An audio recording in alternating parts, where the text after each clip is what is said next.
আপনি সমুদ্রপৃষ্ঠ থেকে 15,000 ফুট উপরে বাস করছেন, যেখানে অক্সিজেন এতটাই কম যে নিঃশ্বাস নিতেও কষ্ট হয়। চাষাবাদের জন্য জমি অত্যন্ত দুর্লভ এবং মূল্যবান, আর ফসল ফলানোর জন্য সময় পাওয়া যায় বছরে মাত্র 4 মাস। সম্পদ রক্ষার চ্যালেঞ্জ। এখন ভাবুন, আপনার পরিবারের একটি ছোট জমি আছে, যা প্রজন্মের পর প্রজন্ম ধরে রক্ষা করে আসা হয়েছে। আপনার যদি 3 জন ছেলে থাকে এবং প্রচলিত নিয়ম অনুযায়ী সেই জমি 3 ভাইয়ের মধ্যে ভাগ করে দেওয়া হয়, তাহলে প্রতিটি অংশ এতটাই ছোট হয়ে যাবে যে তা দিয়ে কোনো একটি পরিবারেরও ভরণপোষণ সম্ভব হবে না। পরিবারটি ভেঙে যাবে এবং সবাই দারিদ্র্যের মধ্যে পড়বে। তিব্বতের মানুষেরা শতাব্দী আগেই এই গাণিতিক বাস্তবতা আবিষ্কার করেছিল। তাই পারিবারিক সম্পদ এবং জমিকে খণ্ডিত হওয়া থেকে রক্ষা করার জন্য তারা এক অনন্য সমাধান তৈরি করেছিল। ভাইয়েরা সবাই মিলে একজন মহিলাকে বিয়ে করে সবকিছু একত্রিত রাখত। এর ফলে কি হতো? জমি অখণ্ড থাকত, পারিবারিক জমি ভাগ হতো না, ফলে তা শক্তিশালী এবং উৎপাদনশীল থাকত। শ্রমশক্তির সমন্বয়। একাধিক পুরুষের শ্রমশক্তি একটি পরিবারে একত্রিত হতো। এর ফলে একই সময় কিছু ভাই যেমন উঁচু পাহাড়ি চারণভূমিতে ইয়াক চড়াতে যেতে পারত, তেমনি অন্যরা বাড়িতে থেকে স্বল্প সময়ের কৃষি মৌসুমে নিবিড় চাষাবাদ করতে পারত।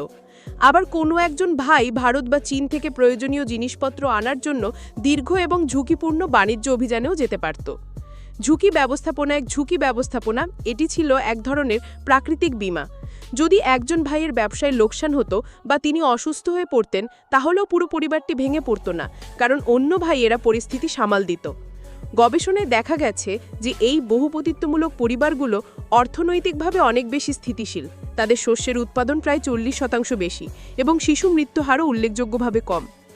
বাইরে থেকে দেখলে মনে হতে পারে যে এই ব্যবস্থায় স্ত্রী হয়তো একজন নিষ্ক্রিয় ব্যক্তিত্ব, কিন্তু বাস্তবতা ঠিক তার উল্টো।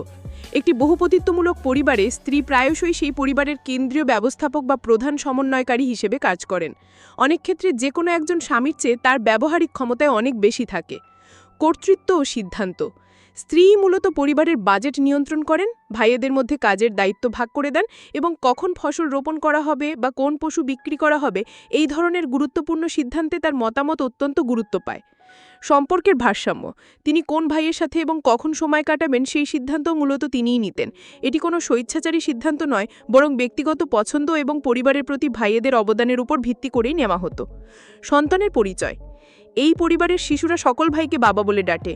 যদিও তারা প্রায়শই তাদের জৈবিক পিতা সম্পর্কে জানে, তবে এটি কোনো ভেদাভেদ তৈরি করে না। সমস্ত বাবারাই পরিবারের সকল সন্তানের প্রতি সমান দায়িত্ব পালন করে, যা শিশুদের জন্য একটি শক্তিশালী এবং সুরক্ষিত বলয় তৈরি করে। আজকের দিনে বিশ্বায়নের প্রভাব এবং চীনা সরকারের একক বিবাহ প্রথাকে উৎসাহিত করার কারণে তিব্বতের এই প্রাচীন ঐতিহ্য এক নতুন চ্যালেঞ্জের মুখোমুখি হচ্ছে। শহরগুলোতে এখন এই প্রথা প্রায়ই দেখা যায় না, কিন্তু প্রত্যন্ত গ্রামগুলিতে যেখানে টিকে থাকার অর্থনৈতিক চ্যালেঞ্জগুলো আজও একই রকম, সেখানে বহুপতিত্ব প্রথা এখনও টিকে আছে। তবে এর রূপে এসেছে পরিবর্তন। Hybrid model. অনেক শহরে তিব্বতী পরিবার এখন এক ধরনের হাইব্রিড বা মিশ্র মডেল অনুসরণ করছে। ভাইয়েরা হয়তো আইনগতভাবে ভিন্ন ভিন্ন মহিলাকে বিয়ে করছেন, কিন্তু তারা অর্থনৈতিকভাবে একটি ইউনিট হিসেবেই কাজ করছেন। একসাথে ব্যবসা করছেন, যৌথভাবে সম্পত্তির মালিক হচ্ছেন এবং সহযোগিতামূলকভাবে সন্তানদের লালন পালন করছেন। এর মাধ্যমে তারা প্রথাটির অর্থনৈতিক সুবিধাগুলো বজায় রাখছেন। প্রযুক্তির প্রভাব। মোবাইল ফোন এবং ইন্টারনেট এখন দূরবর্তী স্থানে কর্মরত ভাইয়েদেরও দৈনন্দিন পারিবারিক সিদ্ধান্তে অংশগ্রহণের সুযোগ করে দিচ্ছে। তিব্বতের এই বিবাহ প্রথা আদিম বা অদ্ভুত হওয়ার চেয়েও অনেক বেশি কিছু।